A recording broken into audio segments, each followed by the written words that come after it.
Hello everyone. आज देखेंगे time series analysis के बचे हुए टॉपिक जिसमें आता है measurement of trend, seasonal, cyclical and irregular variations.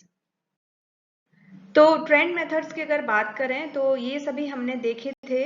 Measurement of trends, seasonal, cyclical और इरेगुलर वेरिएशंस क्या होते हैं, ये सभी हम प्रीवियस लेक्चर में देख चुके हैं। अभी देखेंगे कि सेक्युलर ट्रेंड्स जो हैं उनके मेथड्स क्या हो सकते हैं। तो पहला आता है इसमें ग्राफिक और फ्री हैंड कर्व मेथड, दूसरा होता है semi average, third one is the moving average method and the fourth one is the method of least square. So अगर ग्राफिक और फ्री हैंड कर्व मेथड की बात करें तो ग्राफ क्या होता है हमारा, graphic free hand curve method है तो इट मीन्स कि ग्राफ होगा उसमें एक, और ग्राफ में आपने देखा होगा कि एक एक्स एक्सिस होता है, एक वाई एक्सिस होता है। सो टाइम जो होता है वो होता है आपका एक्स एक्सिस पर और जो डेटा होता है वो होता है आपका वाई एक्सिस पर। ठीक है, फिर आप जो भी आपके पास डेटा है उससे आप डॉट्स को कनेक्ट करके एक फ्री हैंड कर्व बना सकते हैं।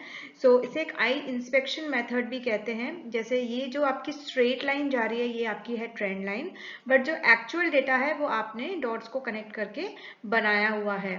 तो एग्जाम में एक आपको एक ग्राफ देकर पूछा जा सकता है विच मेथड इज दिस, और ये या फिर सेक्युलर ट्रेंड में ये आता है, तो इस टाइप का एक छोटा सा क्वेश्चन आ सकता है। दूसरा आता है आपका सेमी एवरेज मेथड। सो इस मेथड में क्या होता है कि एक तो एवरेज हम सभी समझते हैं, और एवरेज में भी अगर सेमी आ गया तो सेमी मीन्स होता है कि जो हाफ होता है, मतलब जो भी आपका डेटा है उसका हाफ हो जाएगा, तो वो जनरली हम सेमी कहते हैं उसे। तो semi average means data is divided into two parts and then we calculate averages of each half, यानी दो पार्ट में डिवाइड करके फिर अलग अलग दोनों हाफ का अलग अलग हम एवरेज लेते हैं। जैसे ये डेटा है हमारे पास, ईयर दिए हुए हैं और उनका उस पर्टिकुलर ईयर में प्रोडक्शन दिया हुआ है।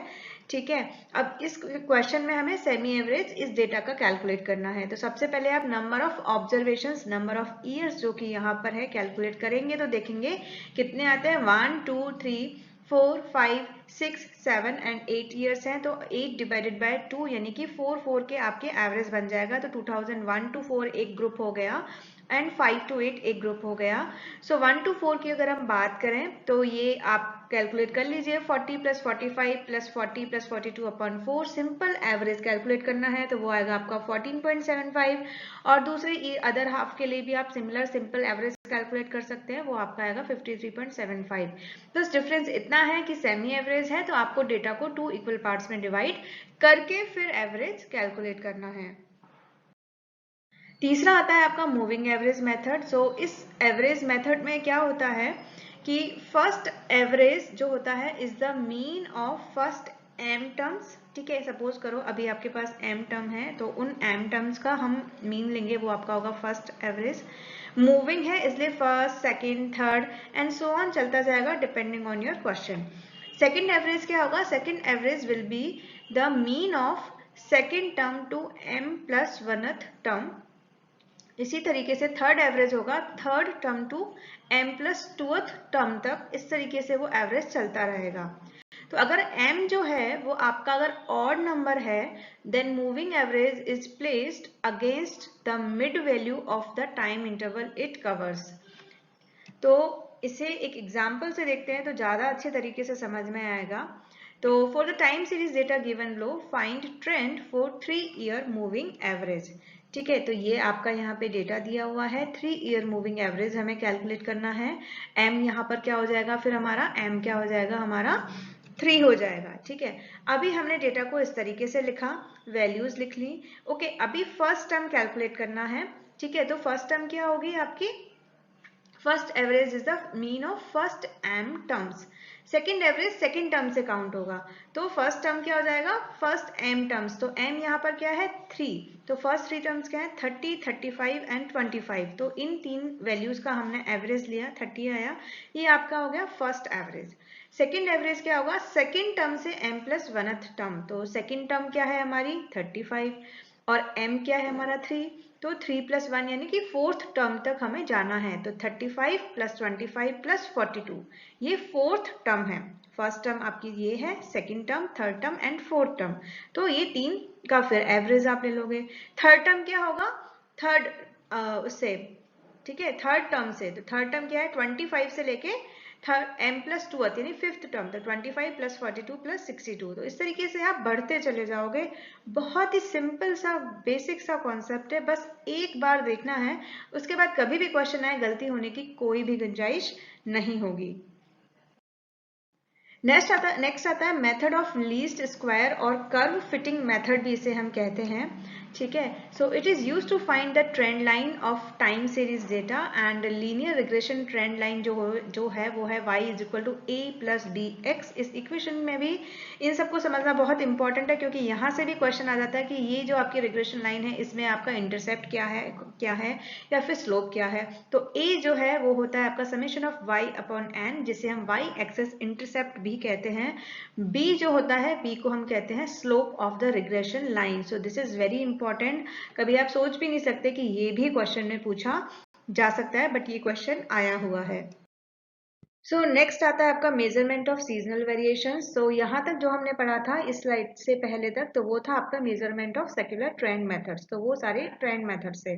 So seasonal variations क्या होते हैं? These are regular and periodic variations or having a period of 1 year durations. Like जो कोल्ड ड्रिंक्स है उनका प्रोडक्शन आप देखेंगे कि समर सीजन्स में ज्यादा होता है compare to the winter season.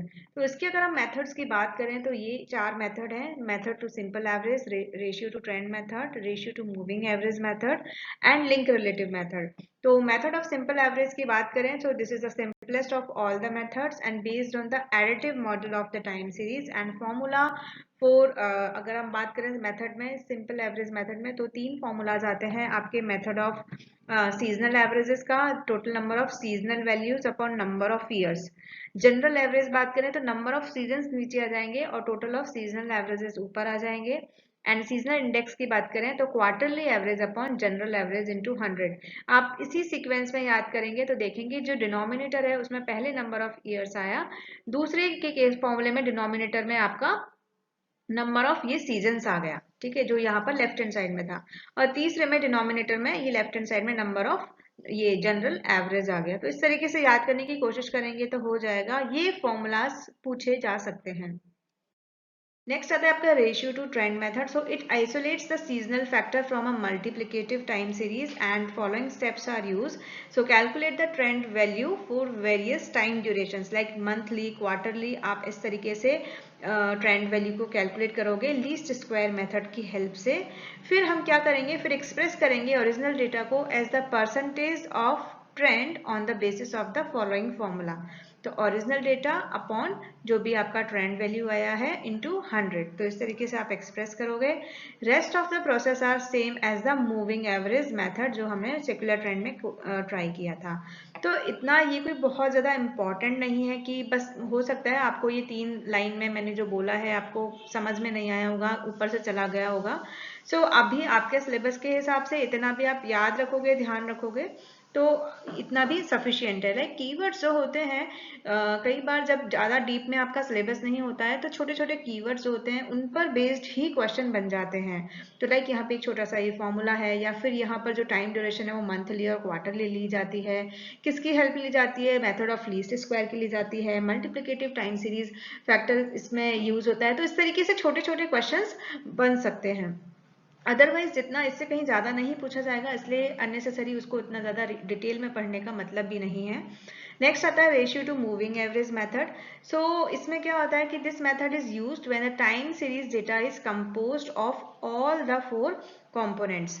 So moving average of a time series is an average of fixed number of observations that moves as we progress down the series. So in this method we calculate 12 monthly और 4 जो 1 year में 12 month होते हैं, 4 quarters होते हैं। तो इस तरीके से हम कैलकुलेट कर सकते हैं। और इसका जो फॉर्मूला है मूविंग एवरेज रेशियो का, original data upon moving average into 100। Formula थोड़ा याद रखने की जरूरत हो सकती है क्योंकि डायरेक्टली फॉर्मूला पूछे जाने की संभावना है। नेक्स्ट आता है आपका link relative method. So this method is slightly more complicated than other methods and this method is also known as Pearson's method and it removes the effect of trend and also it helps in deseasonalisation. तो deseasonalisation क्या होता है? Process of eliminating the seasonal fluctuation जो भी आपके data में हो रहे हैं उसको हटाने के बाद जो बचता है, तो इसलिए उसको बोलते हैं डीसीजनलाइजेशन। सो हे इज द फॉर्मूला, फॉर्मूला याद कर लेंगे वही काफी है, एक डिसलिनियराइजेशन कीवर्ड है, आप ये याद रख सकते हैं। सो इतने इस टॉपिक में इतना भी आप याद रखेंगे तो वो भी आपके लिए काफी सफिशियंट है। नेक्स्ट आता है मेजरमेंट ऑफ साइक्लिकल वेरिएशंस, जिसमें आता है आपके 4 मेथड है, residual method, reference cycle analysis method, direct method, harmonic analysis method. यहाँ से भी बहुत ज्यादा कभी क्वेश्चंस इतना एक्सपेक्टेड नहीं है, ना आए हैं। सो आप ये 4 नाम याद रखेंगे तो दैट इज ऑल्सो सफिशियंट। एक क्वेश्चन देख लेते हैं, time series does not relate to. तो आपने देखा होगा कि आपने सीजनल वेरिएशंस, सेक्युलर ट्रेंड्स पढ़ा है, साइक्लिकल वेरिएशंस पढ़े हैं, क्रॉस सेक्शनल वेरिएशंस आपने नहीं देखे हैं। तो answer will be cross sectional variations, option C आपका आंसर होगा। एक और दूसरा क्वेश्चन देखते हैं, seasonal variations indices is equal to. तो जितने भी आपके सीजनल वेरिएशंस में जो मूविंग एवरेज वाले मेथड में ये फॉर्मूलाज थे, आपने देखा होगा कि सारी अपॉन वाली टर्म्स थी, न्यूमरेटर डिनोमिनेटर था, मल्टीप्लिकेटिव या एडिशन वाली टर्म्स नहीं थी। तो सबसे पहले अगर आप थोड़ा सा भी आपको फॉर्मूले पे आपको कॉन्फिडेंस नहीं है तो you can remove the option, discard the option, जिसमें आपका ऑप्शन बी और डी तो बिल्कुल डिस्कार्ड हो जाएंगे, क्योंकि वहां पे मल्टीप्लिकेटिव या एडिशन टर्म तो थी ही नहीं। अगर आप मोटा मोटा भी आपको एक इमेज याद रहेगी तो आप बी और डी को अच्छे से डिस्कार्ड कर पाओगे। बच्चा ए एंड सी। तो मैंने आपको बताया था कि आपको उसी सीक्वेंस में फॉर्मूला याद रखने हैं, ताकि क्योंकि डिनोमिनेटर में लास्ट में जनरल एवरेज आया था। So answer will be C, क्योंकि जनरल एवरेज यहाँ पर नीचे है। So option C will be your answer. So this is all about chapter 4 statistics का। ये चैप्टर 4 यहाँ पर खत्म होता है। अभी एक चैप्टर बचता है इंडेक्स नंबर, तो जिसे हम जल्दी ही अपलोड करेंगे।